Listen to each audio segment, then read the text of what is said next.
Hey there, my friend. This is Dr. Anthony Balduzzi, founder here at the Fit Father Project and the Fit Mother Project.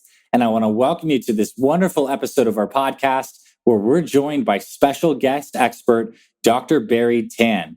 And this is going to be a good one because, believe it or not, Dr. Tan is the world's foremost expert on vitamin E. Yes, vitamin E. This vitamin that many of us have heard of, but not many of us know what it actually does. And it turns out that vitamin E is one of the keys to actually reducing inflammation in the body and protecting all of these special fats in the body. As Dr. Tan's going to explain in this wonderful conversation, all of our cells, the trillions of cells in our bodies, they're surrounded by this fatty layer, this phospholipid bilayer. And vitamin E and the right kinds of vitamin E actually help protect that layer. It has an antioxidant function. It has an anti-inflammatory function. And it's just so cool that we're here with the world's foremost expert on this stuff.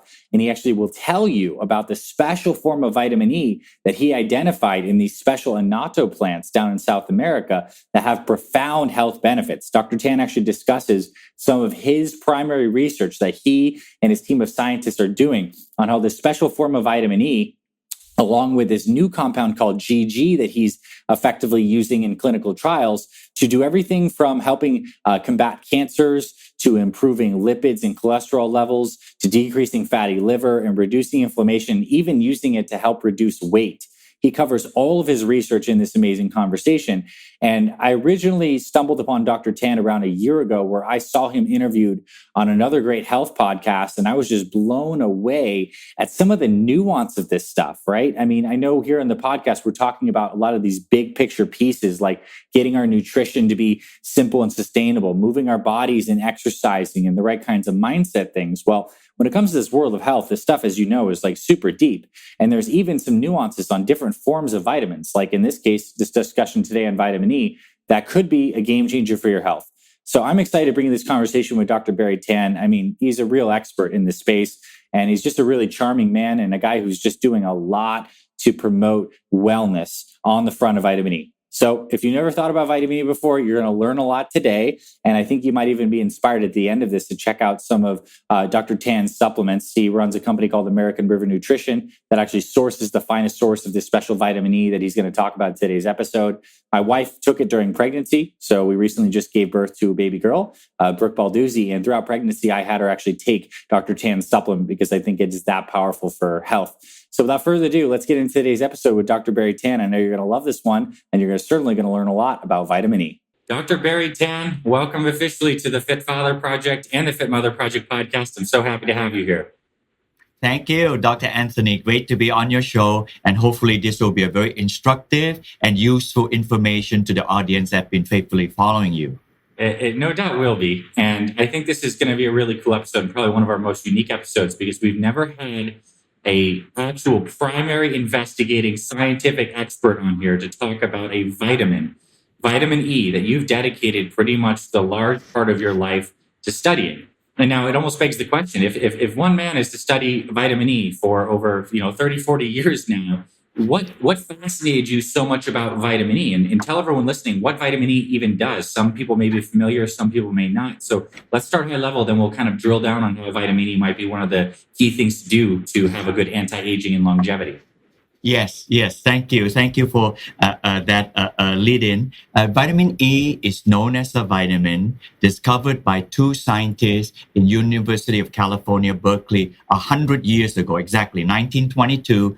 And they discovered vitamin E has the ability to prevent the growing fetus to able to allow the fetus to go to full term. That's the reason for the vitamin E. Most people today don't know vitamin E as that. That was the reason.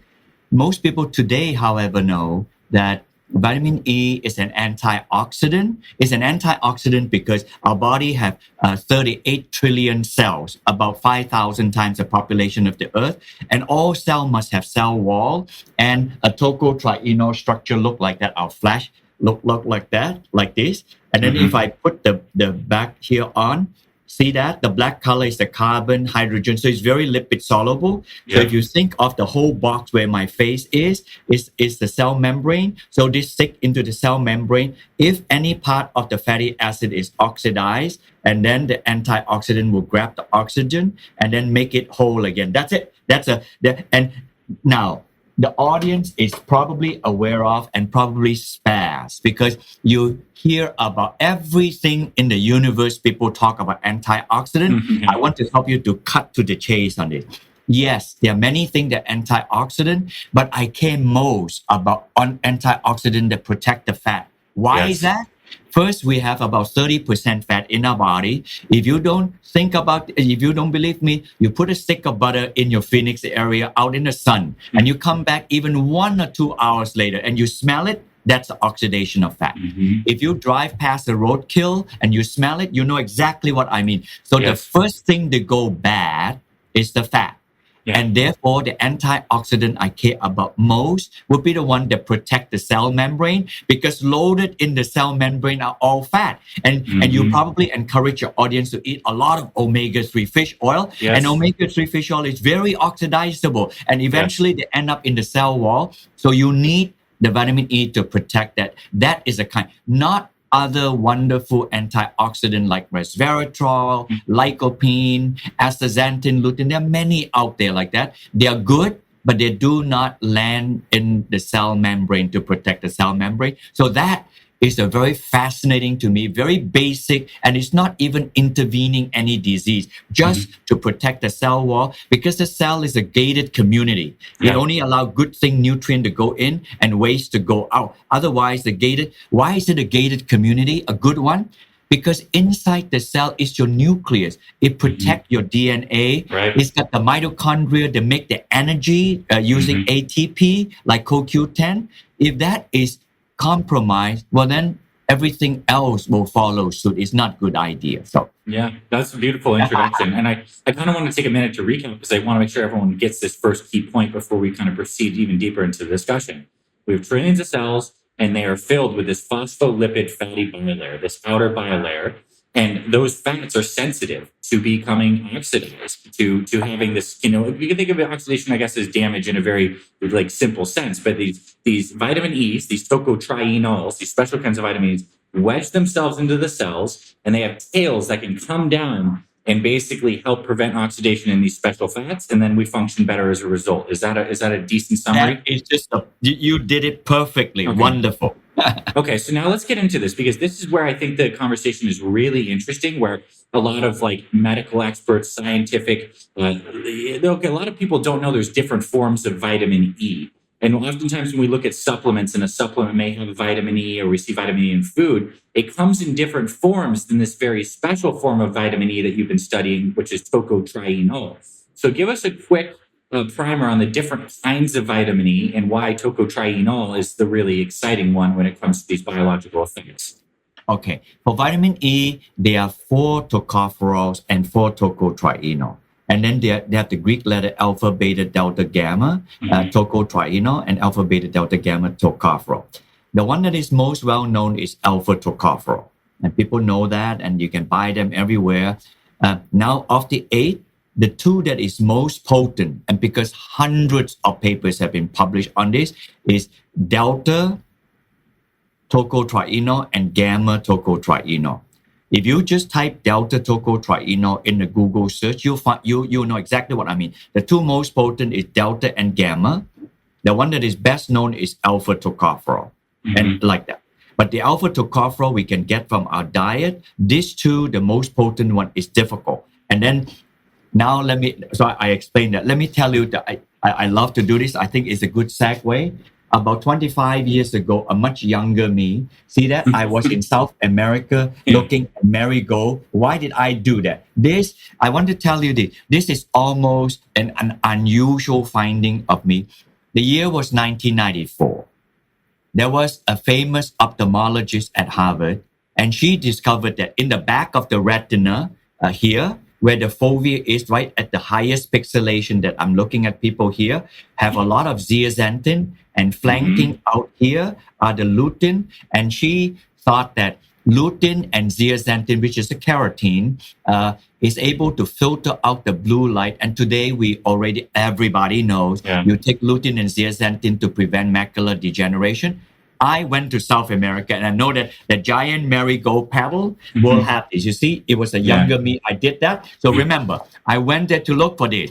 Then About 30 feet away from me, I found this plant, beautiful annatto plant, like that. If you look at it carefully, if I touch it, it will stain.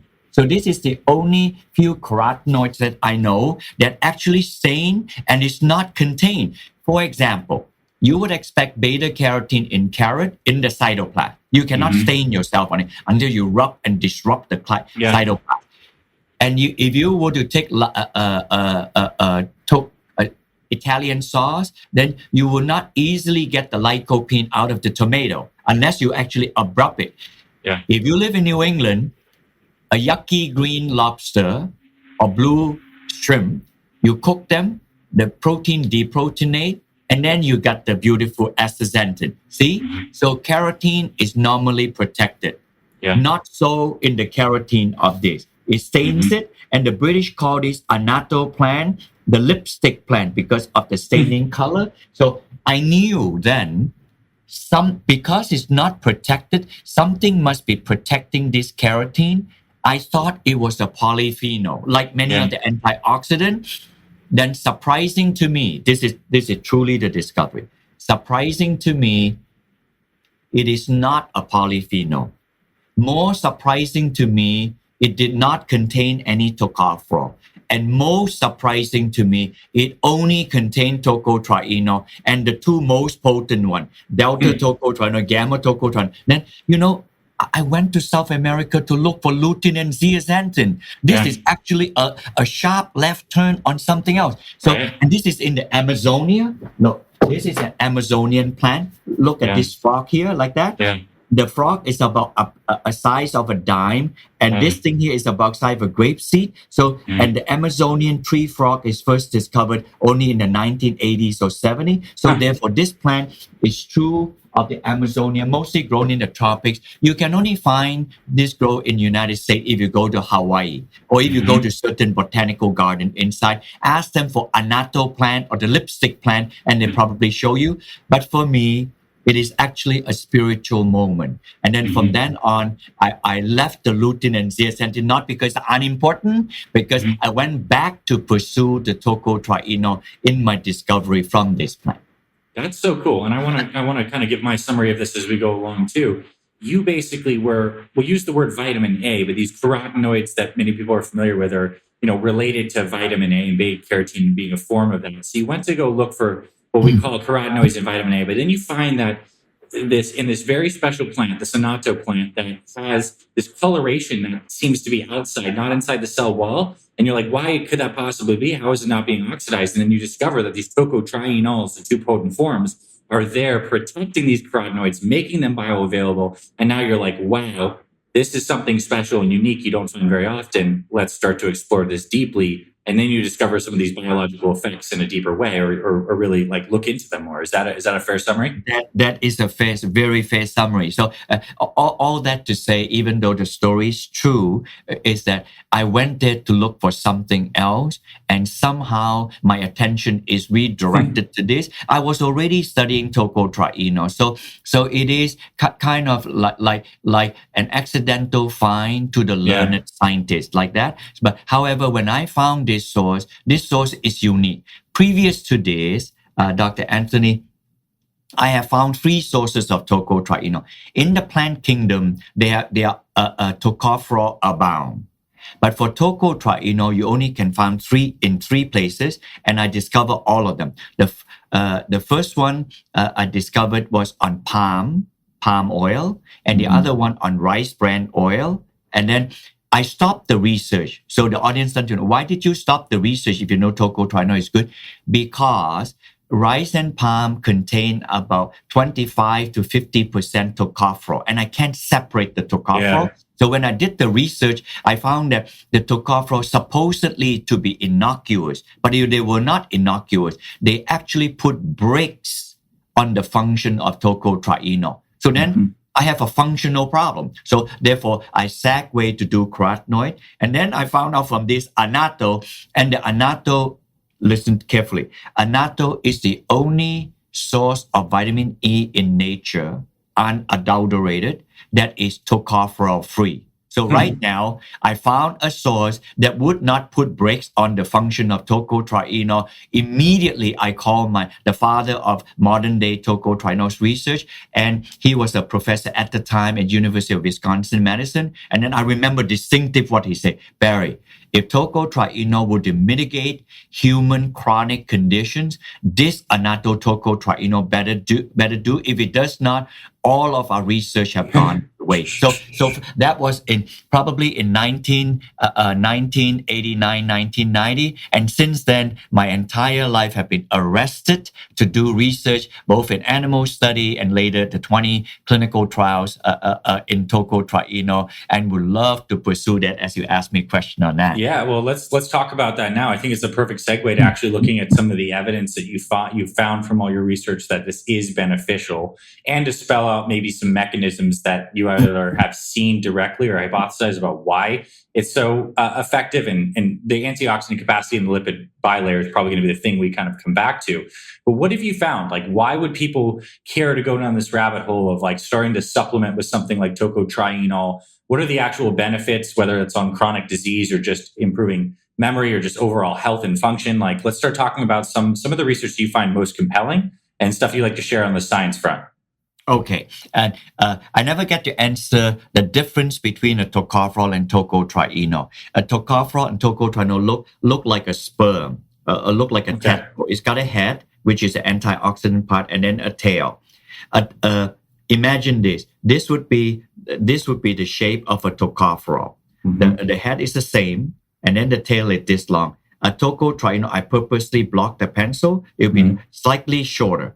So because it's slightly shorter, when it sticks into the cell membrane, it's able to move around the cell membrane 50 times faster than tocopherol. Right. So I usually like to capture that as vitamin E captures the bad guy. A tocopherol, because it's deeper anchor into the membrane, it's like a local police in the town, capture the bad guys. And a tocotrienol would be like a state trooper across the whole state to capture, able to surfacially cover a larger surface area. That is just the description of the molecule. Now, as to the function, me and other people have published probably about 500 over papers out there in animal study first. And I'm not the only one, so let's be clear. And then the chronic conditions are lipidemia, high fat, high cholesterol, and then metabolic syndrome that are pre-diabetic. And then we also study diabetes, and then fatty liver disease, this cluster of chronic conditions like that, and obesity like that. And then the other one, time permitting, and I was just stricken in my heart. Of the 500 to 700 published study, initially it was about 1/3 of that. And eventually it became even like half. Of those studies were not the one I mentioned to you. They were on cancer. Cancer is largely thought of as a chronic condition, except for childhood cancer, which is, blood-borne cancer and brain cancer. Otherwise, most of the hundreds of cancer are also aging. Time permitting, I can cover the clinical study we're doing on cancer. That is kind of like a little bit off on left field like that.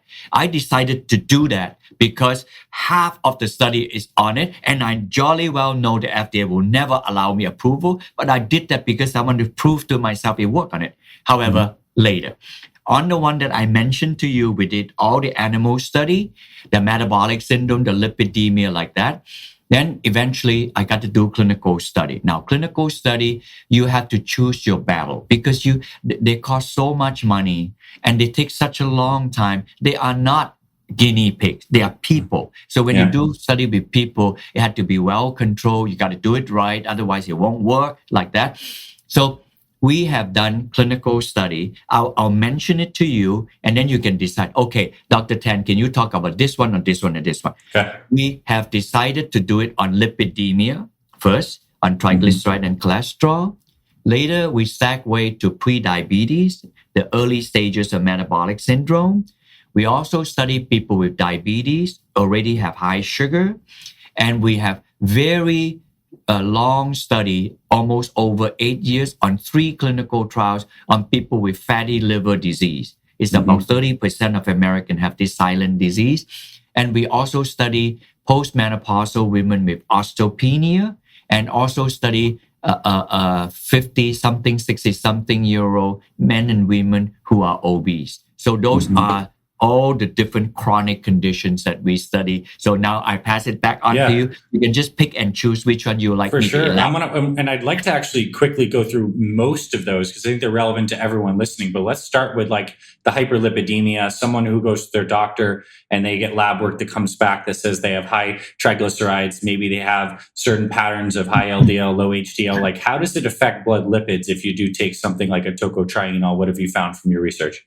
Okay. The typical lower lipid cholesterol lowering is statin drugs. It inhibit a pathway. We call it the mevalonic acid pathway. Just think of that pathway as Interstate 95. There are no interstate more traffic than Interstate 95. It's 1 in 3 people drive on that interstate. The cholesterol pathway synthesis is that because all cells need cholesterol to live. It's just too much cholesterol give us heart problem and arteriosclerosis problem, and that happens. So they invented this drug to inhibit at the very top. Think of interstate and Maine to Florida. They go after the cholesterol thing at Boston exit. So and then the cholesterol thing is about New York City, somewhere there, and then it lower. This image is relatively correct like that. And then inhibit, and then cholesterol drop. Tocotrienol work also on this, on C15, not C5, somewhere like in New Haven, somewhere there. It inhibit, not in the sense to lock it up like statin does, where statin locks it up and the cholesterol lower about 40-50%. The tocotrienol thing in New Haven kind of like dial it down. So when it dial it down, so the cholesterol would drop, not as dramatic as statin. So you see the cholesterol drop like 15-20%. Nothing to sneeze at, but it's not like a drug working without any side effects. So that's how the tocotrienol lower the cholesterol by dialing down the enzyme to make the cholesterol. Nice. And that's really good news. Have you seen people take a statin with tocotrienol together? Has that been studied? That has been studied as early as in the late 1990s. And basically that study showed that if you take statin, it'll drop about 20%. If you take, that is the first generation of statin. And then if you take that with tocotrienol, then it would drop another 5-10% more. So then the scientists said that you can talk to your doctor. Maybe you can titrate down your statin intake and then take a tocotrienol with your statin with lower dose of statin. And some people who take statins complain, there's myalgias, there's certain things that can happen, maybe some decreases in, for men, testosterone levels. Is this something that tocotrienol is free from? Do we know that? Do we have any data on any of that aspect of it? Does it affect hormones in the same way that statins may? I will try to answer that question in the way that CoQ10 is dropped or not. Because it's well known, again, if the statin inhibit at Boston, tocotrienol work in New Haven, and then the cholesterol synthesis is in New York City, Sagway this way, and then CoQ10 is further down. So when people take statin drug, CoQ10 drop, everybody knows this, so we supplement CoQ10. And when we did the tocotrienol study, we checked for people's CoQ10, and we noticed that the CoQ10 did not drop, and nobody in all our clinical trials subsequent to this ever complained about possibility of myopathy or any other side effects. But now that you mentioned the myopathy thing, I will say this. Down here, where the CoQ10 is made, the body makes 5 carbon at a time. So the statin inhibit at 5 carbon, 10 carbon, 15 carbon is where cholesterol is made. And then 20 carbon, there's the compound in 20 carbon in the human body. It's called Geranylgeraniol. I'll just acronymize it to GG. Later, I can give you my website. You can download all the papers to read. GG. This compound GG, I'm gonna move away now. So you can see this is the compound GG here. See the tail here? The plant uses this GG to make the tocotrienol. So as if I was not blessed enough to discover tocotrienol in this beautiful annatto plant that I show you, when I extracted removed the color and extracted the tocotrienol, I still found that there is about a few percent of something look yellowish, light orangey color. And then I was curious, I found this thing. Then now the plant used this to make vitamins like vitamin E, like vitamin K, and vitamin A, like that. The plant used it. This is just really spiritual to me. In the human body, we make this compound. In the human body, is unable to use this compound to synthesize vitamin E, K, or A, or D like this. Really? However, so plants can, but humans can't use GG to build these things? Correct. But however, in human, we use this compound to make the compound behind me much longer tail. That is coenzyme Q10. Everybody in the audience notice, if you look at the black and white, that's the entire tail of CoQ10 all the way to the end there. There is about 2.5 GG stitched onto the whole tail of CoQ10 to do this. So did you actually understood what I said? No supplement makes CoQ10. And GG is used endogenously, means inside your body to make CoQ10. So you can supplement with GG and get CoQ10 increases. So this is probably the first supplement that you've ever seen as a precursor to CoQ10, effectively. Right. That is right. And right now you piece it all together. People take statin drug, cholesterol lower, and CoQ10 lower. So we supplement CoQ10. But nobody ever explained to you or to me, to us, why, if you take statin drug, CoQ10 drop. The reason when we take statin drug, CoQ10 drop, is because GG, statin inhibit GG synthesis. And because it inhibit GG, there is not available GG to make CoQ10. Therefore, CoQ10 drop. Now, some of the audience know CoQ10, the scientific word is ubiquinone. And it's called ubiquinone because it's ubiquitous in the body, all over our body. So right now, let me propose to the audience.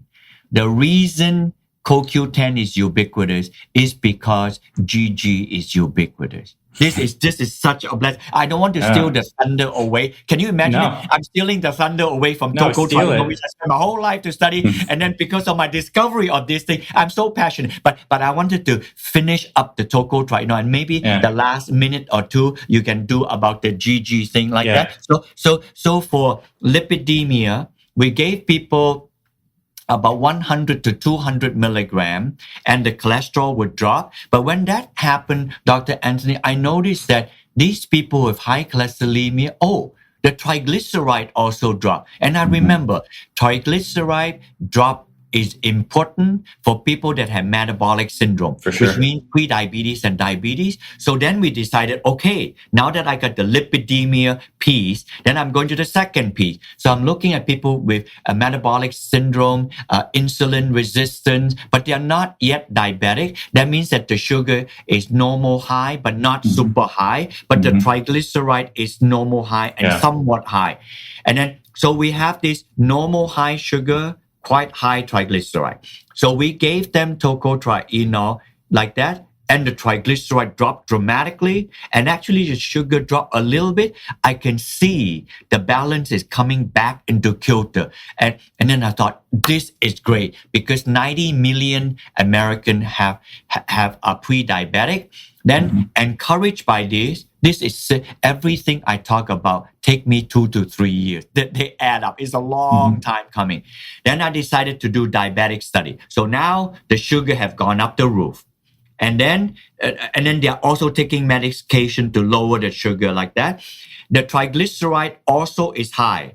So when we did that, we found that the sugar drop and the triglyceride drop, but I was not satisfied, Dr. Anthony, that the sugar drop.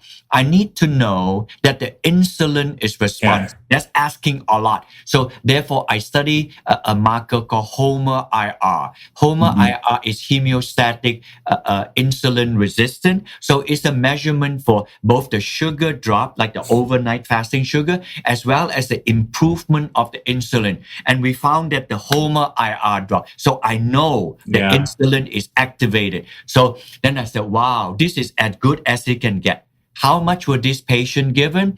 They were given, the lowest dose was about 250 milligram, and the high dose is about 400 milligram on this diabetic study. And is that once per day, twice per day? Is it taken with a fatty meal? Does it matter? Okay. Always taken with a fatty meal. If you take it on an empty stomach, then less than half will be absorbed. So it's a waste. So take it with a fatty meal, and then how much? Take it twice. Up to 300 milligram, you can take it all at once. So if you have 400 milligram, you take it twice a day. And typically, I take mine with lunch and dinner. And why would I take it? I'm a small size guy, but I have genetic hypercholesterolemia. So I wanted to take it because it also low. Oh, I forgot to tell these people. Oh, I'm so glad. When I did this, I knew that these people who are pre-diabetic and diabetic have systemic inflammation. Right. So we measure the C-reactive protein and the interleukin-6, and you can clearly see physiologically it calmed down the inflammation in the body. But I will leave the last piece last. After this, I decided to go for the biggest one. About 25 to 30% of the American population have fatty liver. Who would have guessed 30 years ago, when people have cirrhotic liver, is because of over drinking of alcohol. And today, we have people liver looking like people who have consumed over excess of alcohol, but have nothing to do with alcohol. It has to do with seriously heavy fat, enough that this condition is called NAFLD. It just acronized for, it's a lengthy word, but you got the gist when I say the name of the... Non-alcoholic fatty liver disease. Yeah, so basically having scarred, hurt livers, no presence of alcohol. It's from our diet, obviously, and what we're ingesting, from a high sugar content and a high fat content. Yes. And then this liver, just so people know, it's like we had the idea that it helps detoxify things. Yes, it does, but it's one of our main metabolic organs that helps maintain our blood sugar. It helps, process all these different kinds of things. When the liver becomes fatty, it just doesn't work well. And then all this stuff starts to happen. So take us away on how vitamin E and tocotrienol interfaces with this story. Wow, this is you said that it makes the liver not able to work well. I'll come back to that, and I'll give you a reason when the tocotrienol fixes the liver, how it works well, and it has to do with weight loss. But I'll wait that last. So we decided to do clinical trial on people with fatty liver. We did a 3-month study. So we did the usual measurement about triglyceride, insulin, sugar, because all these are a little bit out of kilter like that, and inflammation. So after 3 months, we found out that, okay, the liver enzyme, AST, ALT come down, their stress liver enzyme, they come down, C-reactive protein, all these come down like that. See, normally people would just talk about this. We have so many data proving this so fantastic. It will be insane if a person who has it will not take this, But just a 3-month study. So I told my scientists working with me, I'm good with this, but I need it to be sustainable. Why did I ask the question? Because the liver is the largest solid organ in our body. So I need this to be shown. So then I committed to another study for 6 months. The 3-month study is finished, published. Then I do the 6-month study. It did the same thing. So the same thing as stress liver enzyme, but in the 6-month study, we did more. We did steatosis. We used to scan the liver. The fat went out. We also did a little bit of fibrosis study. When is too much fat in the liver, then there's scarring tissue in the liver. And when you have scarring tissue, it's beginning not to be reversible like that. So we did that. And mostly we know that the fat removed from the liver, which is good. Usually when you take too much fat, the fat fluxes into the liver, and then the liver then form a triglyceride fat, and they're not getting out, and then the liver becomes fatty. That's how, and then toxic thing begin to accumulate in the liver. So, but I noticed in the 6-month study, I actually was not wanting to deal with this with all honesty.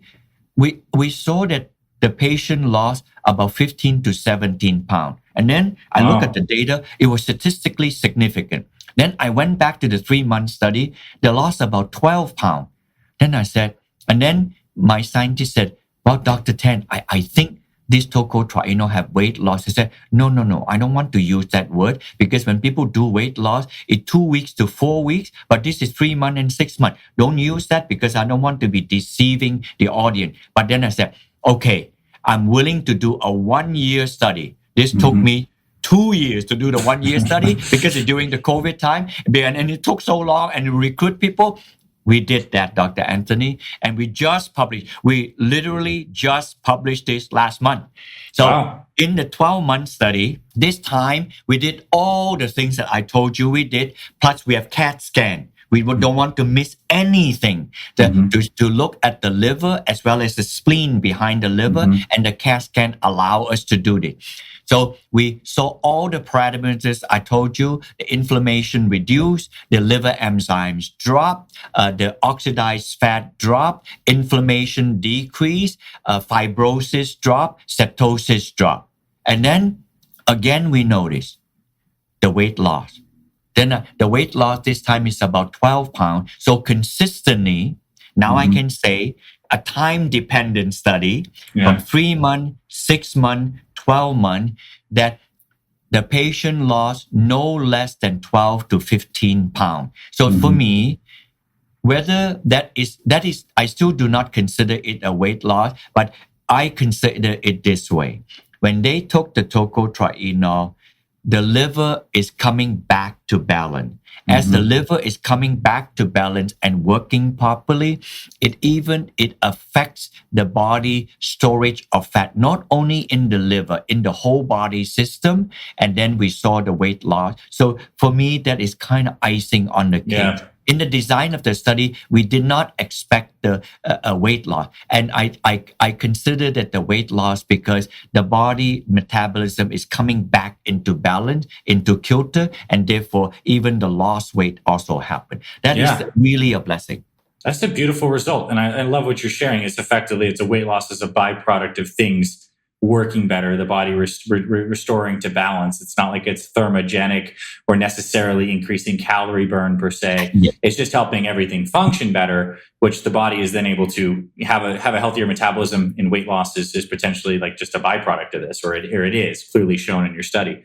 I want to talk about another important organ. I think it becomes more important as we age, and that's the organ upstairs right here. We have this brain, which is largely filled with fat. There's a lot of fatty tissue in the brain. I imagine that vitamin E, and particularly the tocotrienol form, has some benefits on cognition. I couldn't see how it wouldn't. Have you done any research on that, on like memory, cognition? And we see such an increase these days of, whether it's dementia, Alzheimer's, memory impairment, cognitive decline as we age. I know a lot of people listening are thinking about, how do I keep my mind sharp with age? Is there anything around the vitamin E story that you feel like interfaces with this and can help? We ourselves didn't do the study. Japanese scientists and other people have. And what they had noticed is they gave animal high-fat diet, and they noticed that the tocotrienol is able to improve the memory of the high-fat. Apparently, the high-fat diet is not the omega-3, but the brain is supposed to have omega-3. They have high-fat diet, kind of like simulating metabolic syndrome. And then they found out that the rat is able to have improved memory on that. In the presence of a high-fat diet, which is interesting when you look at research high-fat diets, because that might not mean the same thing like a human high-fat diet. It's effectively a high-fat diet. It's a diet that will cause weight gain or model, an unhealthy standard American diet, which means it has fat, but it also typically have quite a bit of sugar in those high-fat diets too, right? Or carbohydrate. What's the proportion? Is it like 50% sugar, 30% fat, 20% protein, something like that? Do you know off the top of your head? Oh, I did not know. I remember that they say they design. Sometime I've seen study that design high fat and high carb diet, but this one may be high fat. I don't remember if it was high carb diet. We have done other study with high fat and high carb, meaning sugar like that, and in that we saw tocotrienol impact on the weight gain of the rat. But the most distinctive thing I remember from those animal study was that when they gave tocotrienol to this high carb, high fat diet, they distinctively lower the severity of the inflammation. So that probably is an oxidative protection because they are, you can almost touch the animal and then their temperature are warmer. Because they're just seriously inflamed. You can feel it by the increase in temperature. And other people have did other segue animal study that we didn't pursue. For example, they use tocotrienol and they reduce the inflammation and increase the airway. So that people can imagine this in the COVID time, what that could be a benefit of. Those study were studying asthma, cigarette smoke, and allergenic response from cat and other animal from their protease enzyme that they smell from it. So but they're mostly lung related, allergenic related, and that kind of situation can certainly be compounded in our pandemic situation like that. So we didn't pursue those, but we read other people doing those kind of studies. Got it. Okay, so I want to kind of bring this a little full circle. We have vitamin E. You can find certain forms of vitamin E's, typically those tocopherols, in nuts, seeds, vegetables, oils, certain animal foods. It's right to say from your research that tocotrienols, particularly the two forms, I believe it's the delta and the gamma, are the heavy hitters, and they're pretty much not found in foods. I mean, in very little amounts. They're in rice bran, they're in palm oil, but they also are in annatto is really where you find them in massive abundance, along with GG. Yes. So I think this is an interesting scenario we're at here, because normally good nutrition advice would be eat a colorful diet, eat good, wide range of different kinds of foods, mostly non-processed, and you're going to get health benefits. But this seems like a scenario where to really reap the benefits of the research you're doing, you would need to supplement. You would need to go out of your way, unless you have some way to get annatto and you're not around that and you incorporate that into your foods. Like, supplementing is the way to kind of get some of these benefits. Speak to that, please. And I know you personally take your supplements, and this is a caveat too. I told you this before we hopped on, is I heard one of your interviews maybe almost like a year ago, and I was so blown away that through my wife's last pregnancy, we had her taking the tocotrienols, your specific supplement, the Delta Gold, the whole time. Because when something's growing, right? We know the vitamin E research on full-term babies, but when something's growing, you could use all the lipid support possible. So is this something that people need to supplement, and how expensive is it to supplement with something like this? And another question in there to throw one more in here to see if you can remember all this stuff. What supplements do you take for your own longevity and well-being besides, probably your GGs and your proper form of vitamin E? Okay, I'll answer the first part. When you take a normal, what is normal, right? People ask, an American diet, we typically would get about 10 milligram or about 15 milligram of alpha tocopherol just from your normal diet for that part of the vitamin E tocopherol.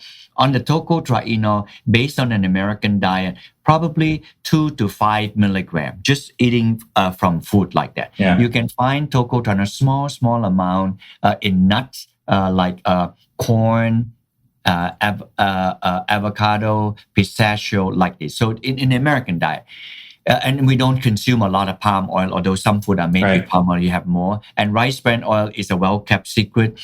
Japanese make tempura with rice bran oil, and they have more. And mostly they make the tempura because it's crispy, but the tocotrienol protect the frying process. Not like the frying process. That's interesting. So that's that part there. If you're in South America, where the people use a lot of annatto like that, in the West, by the way, we use annatto for coloring cheese. So the next time when you go to Trader Joe or Whole Food, the cheese with yellowish orangey hue, that's probably annatto. So it's not a strange plant. We use it since time memorial. But people not talk about the tocotrienol in it, but still it's a small amount. If you eat South American food, although there's a lot of carbs, so it's always checkered. If you see Mexican rice, you see that they're looking a little orangey color, so they probably have annatto in it. And if you were to go to any Hispanic store, and if they do not understand when you say the word annatto, just use the Spanish word. They'll instantly know. It's called achote. ACUITE, achote. Then they'll show you a bag. It's relatively inexpensive, and you go online, you can learn how to cook all kinds of Spanish-related food. So if you were to be in South America, you probably could get about 5 to 10 milligram from it because of the abundant use of annatto, not common in the West here except for cheese coloring. So in a normal person taking it for antioxidant health, like cell membrane I mentioned to you, depending on the weight of the person, this is a generalized number, 100 to 200 milligram for antioxidant protection. So if I have mild chronic condition, or I have a family history of this and that, my parents are this, my brother, sister have this, then probably anywhere from 3 to 400 milligrams. These are round numbers. And if I have a serious chronic condition, I described a few in our clinical trials, then they're probably more like 400 to 600 milligrams. So I give you a range. Now, I know you didn't ask this, and I didn't answer that what supplement I take. I will do that like that. I just want to put in 1 or 2 minutes thing on talk on cancer.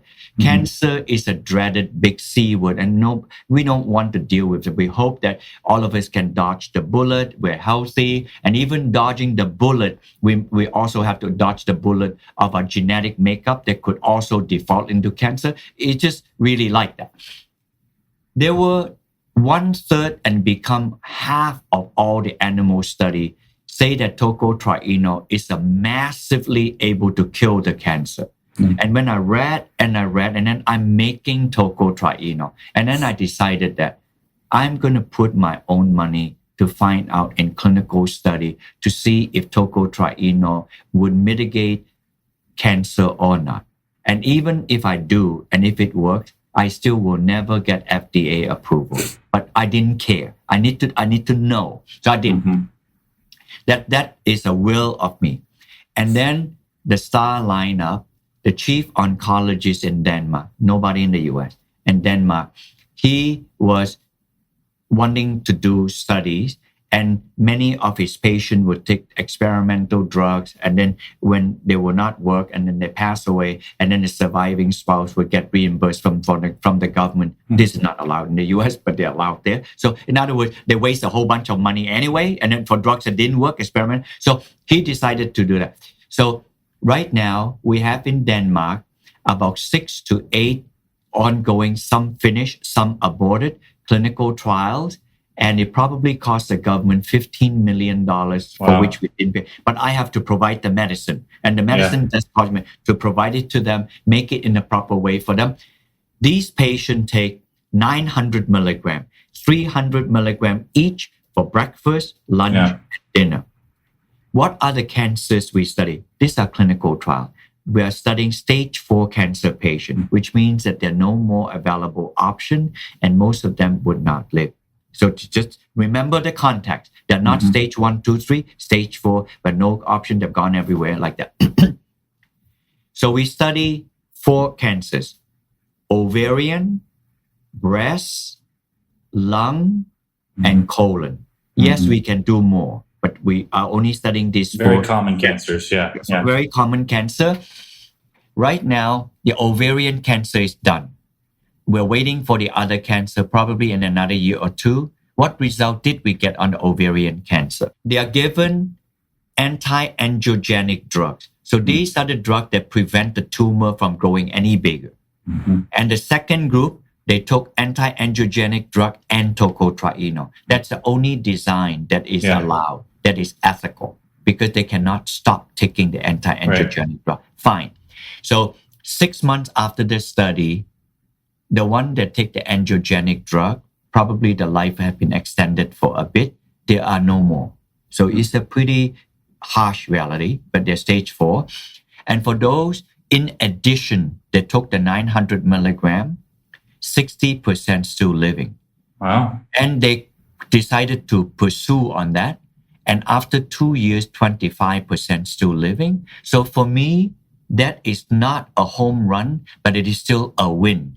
That means that, and it's known that tocotrienol is anti-angiogenic. I know time doesn't permit me like that. You can Google. And when a tumor is growing, they consume a lot of nutrients. So they build this funny blood vessel and suck up blood vessel nearby artery. So it's new growth of blood artery. They're aberrant blood vessel. And the tocotrienol come in, they chop this thing off. So when they chop it off, so the artery cannot feed the tumor, essentially they're starving the tumor to death. That is the mechanism of an anti-angiogenesis tocotrienol provide. So we are grateful. And my colleague in Florida is doing pancreatic cancer. And we're hoping that he can also do the colon cancer in Florida as well. These studies are not yet afoot, but we are still in the works. So that is the tocotrienol piece. For the remaining time, hopefully you ask me some question about GG. Well, let's go with GG. Let's go to GG. I have one quick question. I don't want to.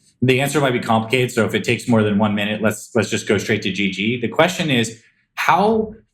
It's amazing to me that a particular molecule like tocotrienol would be able to have an anti-angiogenic property in a cancer cell, but doesn't affect healthy tissue. Like, how do these things like work and differentiate? Why is it not anti-angiogenic all over the place? And maybe it's just the environment of the cancer where particularly like it interacts that way, but it's just fascinating to me how it has like a very specific effect in tissue that's not growing healthy, but in other contexts, it's actually protecting the lipid bilayer, creating healthy arteries, and it's not, breaking down tissue, right? So I don't know if you... A short answer would be that they actually try... That question you asked is fantastically insightful. They deliberately put tocotrienol in normal cells and nothing happened. The animal did not get stunted, you see, because they will just be emaciated, nothing like that. They believe that when tumor grow like this, they are very aberrant. They are not ordinary. So they have control system that make the tumor grow. So the tocotrienol work to dial down and control that tumor growth.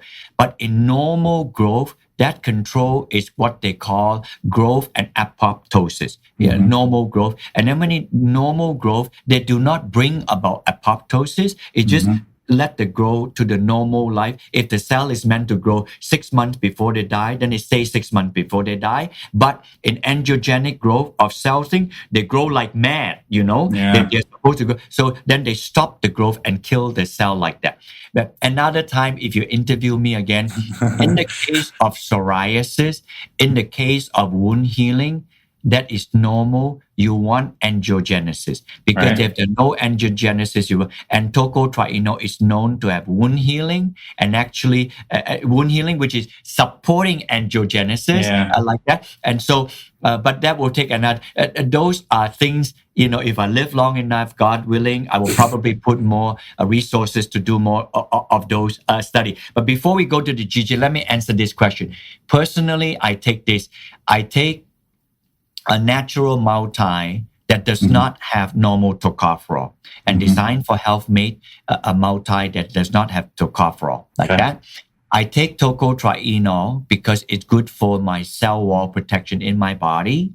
And then I take CoQ10 because it protects me as I grow older in my cardiovascular health. So those are the main one I take. Of course, in addition to that, I take fish oil because I cannot consume enough omega-3. And then beyond that, periodically, I take some resveratrol like that. So those are the added on. But the 3-4 main one are CoQ10, tocotrienol, a multi that does not contain tocopherol like that. And GG to prevent me from having any sarcopenia because of muscle. I know you're going to ask about that. Well, let's go. Let's talk about GG. And again, to kind of make sure everyone's kind of caught up, is GG is this building block that our bodies use to make CoQ10 and these other, which is, again, ubiquinone, ubiquitously found in all cells. It helps with energy production. And it was spiritual for you because you found the GG were these Lego blocks of building up, and you found a source of it, and you found how important it is, and you understood how statins kind of block higher up in the pathway and cause problems. So let's get into GG. Like, Okay. where's the story get bigger, and let's get into the highlights of the GG All right. story. If you can still hear me, as I show you, in the front here is a GG molecule, also from annatto, and in the back here is a large, long tail CoQ10 molecule. If you look at the tail, the black and white molecules here, so 2.5 lengths of the entire tail of CoQ10 comes from GG.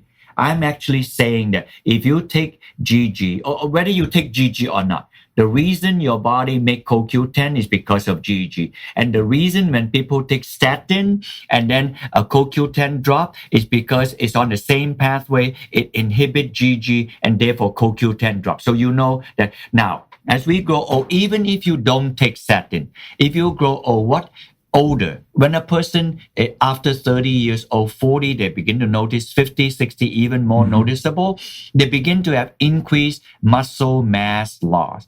We should have about 40% muscle mass and the skeletal muscle protein like that, but they're lost. And nobody seems to explain why, and everybody is taking copious amount of amino acid and protein. They are not necessarily bad, but GG is required for the making in the body of skeletal muscle protein. I'm saying as simplistically as I can. There are 3 things our body use GG to make that I know of, probably more in the future. One, the most important one, I believe, skeletal muscle protein synthesis, for which 40% weight it is. So in other words, you can do it resistively, physical exercise, which is a good thing to do, and then do that. So if you do physical exercise, it actually stimulates your body to make more GG. Therefore, you can do like that. So, but people don't have that narrative. The only narrative is protein, right, amino acids, you see? So that's that part. And the second one, GG is required for the synthesis of CoQ10. I explained that to you. That is the energetics to give us energy. And the last one, like that, I don't have time to elaborate, but to let you know this. GG is required in the body for the synthesis of MK4. Everybody know we should be taking manoquinone 7, but not MK4. You should interview me another time, sooner than later. And this is vitamin K, really, is what we're talking about now. We're talking about a special subset of vitamin K. Yes. Yeah. And this vitamin K is from GG, and manoquinone are made by fermentation in the gut. Yeah. The only manoquinone made in the human body all over is MK4. So MK4 is found in the body where CoQ10 is found in the body all over. And these two are found all over in the body because of GG. So if GG is the connection point. If you think of MK4 like strong bone, strong muscle, anti-calcification in the artery, because of manoquinone, is probably ending up because of GG. If they have GG, this will be mitigated. If they don't, calcification of the artery, weak bone, with low energy, and then clotting factor problem like that. So I am, to tell you how incredibly blessed I am to first found this plan to make tocotrienol, and then furthermore to further find GG, and we are the only company in the world, and we make it right here in United States. So and another time, I was not born in United States. I'm an immigrant here, though I've been here for a long time like that. And then I have many people asking me, why don't you make this in other countries? I said, no, this is not my country of birth, it's my country of adoption. I love the US. I'm going to make it here, and it's going to stay here. And then now I have the privilege to say that this GG and tocotrienol is made in United States, right here in Massachusetts, and this has huge blessing to people. If you go on our website, you either type my name, Barrie Tan, spelled Barrie, or you go to American River Nutrition. You probably can download all the papers of GG, of tocotrienol, and we also make a product where the GG and CoQ10 put together. We call it dual quinol. So delta gold, GG Gold and tocotrienol. That's it. We don't make anything else, and we don't even make finished product. If you go to the website, you list all the companies selling them. So if you want to buy tocotrienol or buy vitamin E, make sure it is not tocopherol. And if it is tocotrienol, make sure it say annatto tocotrienol. And if you want to buy the one that made from us here in Massachusetts in the US, make sure in the back it say Delta Gold somewhere. That means that they make their brand, but they got it from Delta Gold. But if it's duoquinol, which is the CoQ10 and GG, or the GG Gold, we are the only company in the world making it now. Well, was this a absolutely wonderful and informative presentation? I mean, thank you. I do think it's a privilege to be able to interview at this point in your career, having learned so much and yet also pushing so many exciting fronts. I wish you a beautiful next few years ahead, continuing to be a champion for the importance of tocotrienols and GG. I mean, this is literally the first time I'm learning about GG, so I'm really pumped up, and I know a lot of people listening will find this. I would encourage you, this conversation, this is the one you might want to listen to a couple times over and over to really let it sink in. And of course, there's going to be a link to American River Nutrition, your website, and all of this in the show notes, whether you're watching on YouTube or you're listening on one of our podcast platforms.